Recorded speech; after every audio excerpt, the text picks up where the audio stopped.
E aí vem esta revelação. Mas Jesus não confiava neles, porque a todos conhecia. E ninguém precisa dizer que ele sabe o que está dentro do coração do homem. E Jesus, o Filho do Homem, sob a nossa limitação humana, a identidade de Filho de Deus, que deveria ser manifesta em cada pessoa que é feita filho de Deus na terra, porque é a natureza de Deus, a natureza de Jesus, que é plantada nela. Jesus não confiava neles. E como convivia com eles? Jesus confiava nos 12, em nenhum deles. E no Judas. É incrível. Jesus sabia o que estava no coração de Judas, quanto ele era desonesto, e confiou a Judas a função que é estopim para gerar conflitos entre o grupo. Tesoureiro do grupo. Imagina quanta confusão deve ter brotado entre aqueles 12 por causa do Judas. E eles, eu imagino a paciência de Jesus vendo aqueles 12 homens que ainda não haviam sido recriados, regenerados, andando juntos 24 horas no dia. Você imagina o que acontecia entre eles.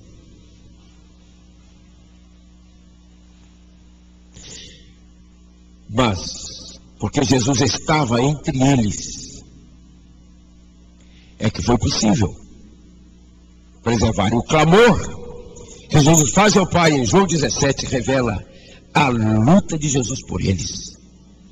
Quando ele diz: nenhum dos que me deste se perdeu, ou seja, eu lutei por eles até o fim. Somente um.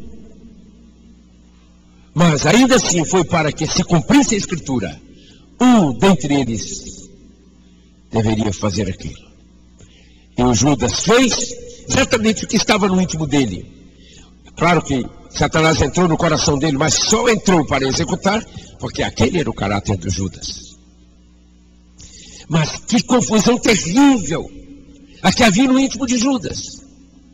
Porque ele amava Jesus, mas era morno. E o do Pedro, que disse a Jesus: por ti daria a minha vida.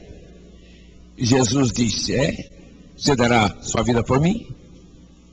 Que declaração de amor incrível! Jesus sabia o que estava no íntimo dele e respondeu o quê?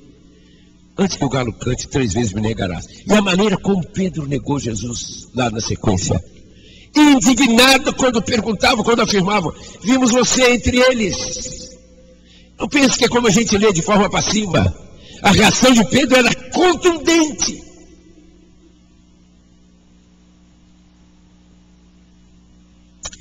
E Judas tinha tanto amor por Jesus que quando terminou o projeto dele, ele não suportou viver. Que confusão é esta?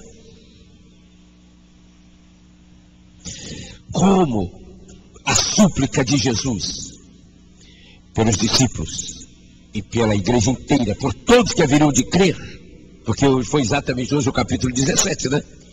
Quando Jesus então passa a mencionar o alcance do clamor dele e diz: eu não rogo somente por estes, ou seja, pelos 11 que ali estavam, mas também por todos os que a partir deles, através da palavra deles, ou seja, a partir deles, hão de crer em mim. E aí, pelo que Jesus roga, agora ele vai dizer pelo que roga: roga, Pai, que eles sejam um, como nós somos um. E os argumentos que Jesus vai usando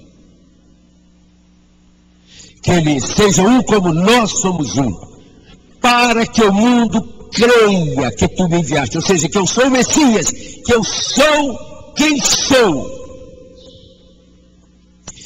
Então, não seria o que declaramos sobre Jesus. Não basta escrever obras completas e fantásticas falando sobre Jesus, elogiando Jesus, dando informações históricas acerca dele. Nada disso teria valor. A maneira através da qual o mundo das pessoas iriam saber que ele é quem dizia ser e que ele é de fato quem é, seria por ver a mesma unidade que há na triunidade entre os seus discípulos, os que crescem nele, para que o mundo creia que tu me enviaste.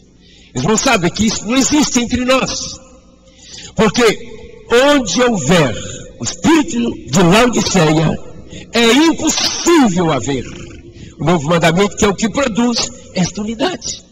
Isso não é um esforço, isso é a vida, como a fonte de água que nasce lá na montanha e desce tranquila e serenamente. E se algum galho, algum tronco cai no seu curso, ela descobre um outro caminho e daqui a pouco ela continua descendo, continua descendo. É o fluir de Jesus em nós, da mente dele em nós. E esse tópico que está ali é o que está no cerne de todo o processo desse tempo juntos. A natureza do nosso relacionamento com Jesus e as evidências da mente de Cristo em nós, de identidade.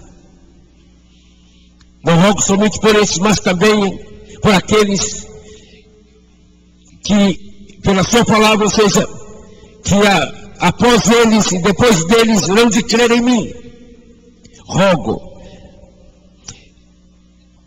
que o poder do Senhor opere neles, para que eles sejam um como nós somos um, a fim de que o mundo creia que tu me enviaste. E como nós somos uma geração que no Brasil é evangélica tão numerosa, se não há sinais do novo mandamento em nenhum de nós,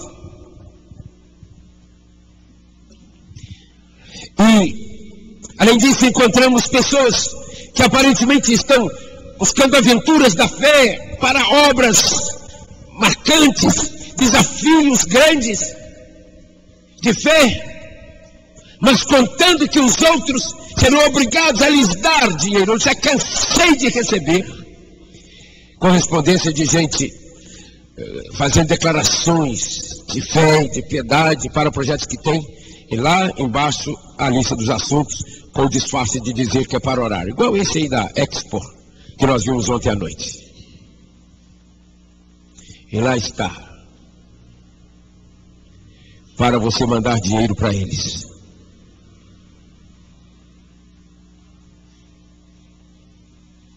E são sonhos que a pessoa tem, que os outros irão cobrir. Há várias agências, chamadas de missionárias, que elas têm as pessoas, as incitam para conseguir o seu sustento, através da igreja contra a qual as agências reagem.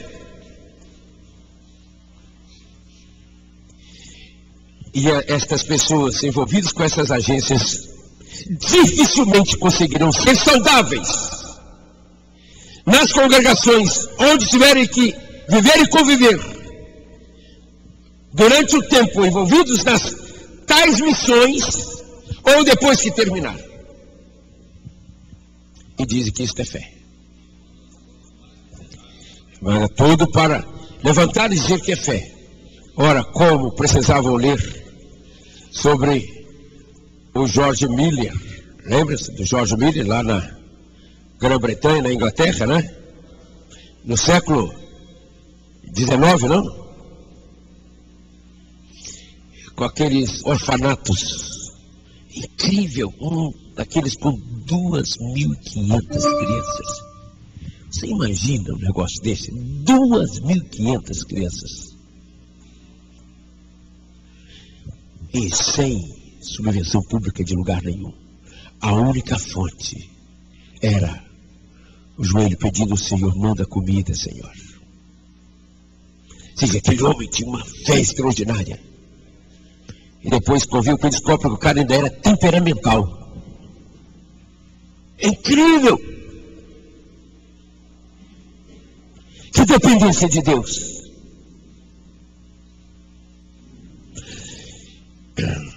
Então, quando vamos buscar a questão da unidade, como surgir isto se nós vivemos num tempo onde o que flui no cenário evangélico, seja